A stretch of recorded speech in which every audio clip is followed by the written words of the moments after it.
साईं झूलेलाल जो बर्थडे आ। रौनक ग्रुप जे तरफा साईं झूलेलाल साहिब जन जे बर्थडे जो सजे सिंधी समाज के लख लख वाधायूं। चेटी चंड जो लख लख वाधायूं। नए साल जो लख लख वाधायूं। रौनक ग्रुप जे द्वारा साईं झूलेलाल जो बर्थडे आ। साईं झूलेलाल जो बर्थडे आ।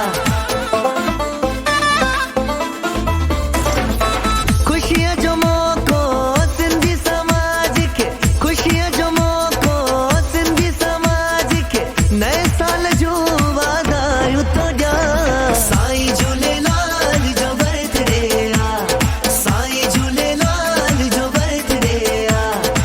खुशियां जो मौको सिंधी समाज के, खुशियां जो मौको सिंधी समाज के, नए साल जो वाधायूं तो जा। साईं झूलेलाल जो बर्थडे आ। साईं झूलेलाल जो बर्थडे आ। रौनक ग्रुप नी मौज हा।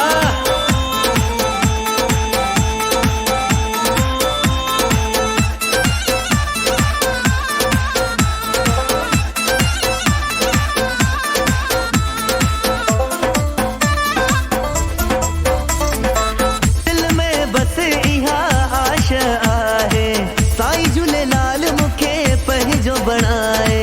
दिल में बस इहा आश आहे, साईं झूलेलाल मुखे पंहिंजो बणाए।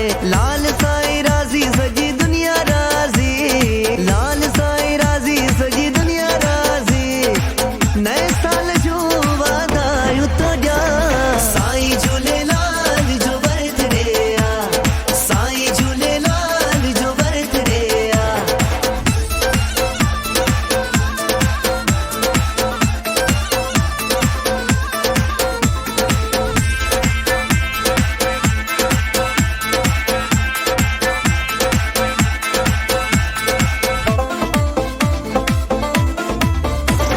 हिकिड़ी नज़र सां निहाल करे थो, ग़रीब खे अमीर पल में करे थो।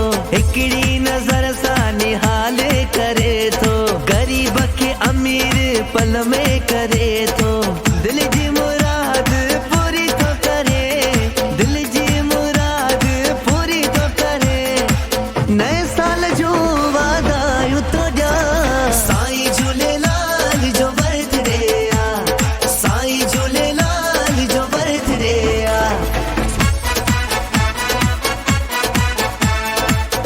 रौनक ग्रुप नी मौज हा।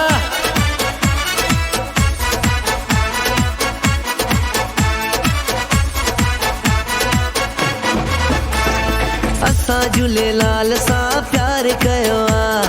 असां झूलेलाल सां प्यार कयो आ। साईं झूलेलाल का जान गोरा। साईं झूलेलाल का जान गोरा। असां झूलेलाल सां प्यार कयो आ। असां झूलेलाल सां प्यार कयो आ।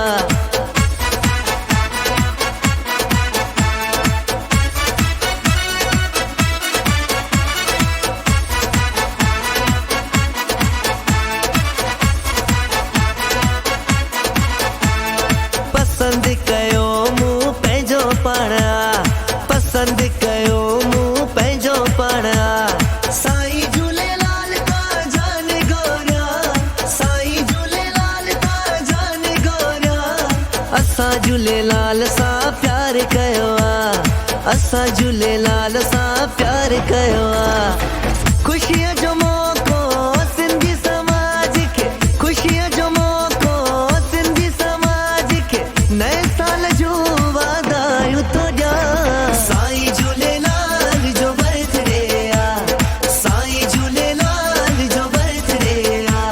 साईं झूलेलाल जो बर्थडे आ। साईं झूलेलाल जो बर्थडे आ। रौनक ग्रुप जे तरफा साईं झूलेलाल साहिब जन जे बर्थडे जो सजे सिंधी समाज के लख लख वाधायूं। चेटी चंड जो लख लख वाधायूं। नए साल जो लख लख वाधायूं।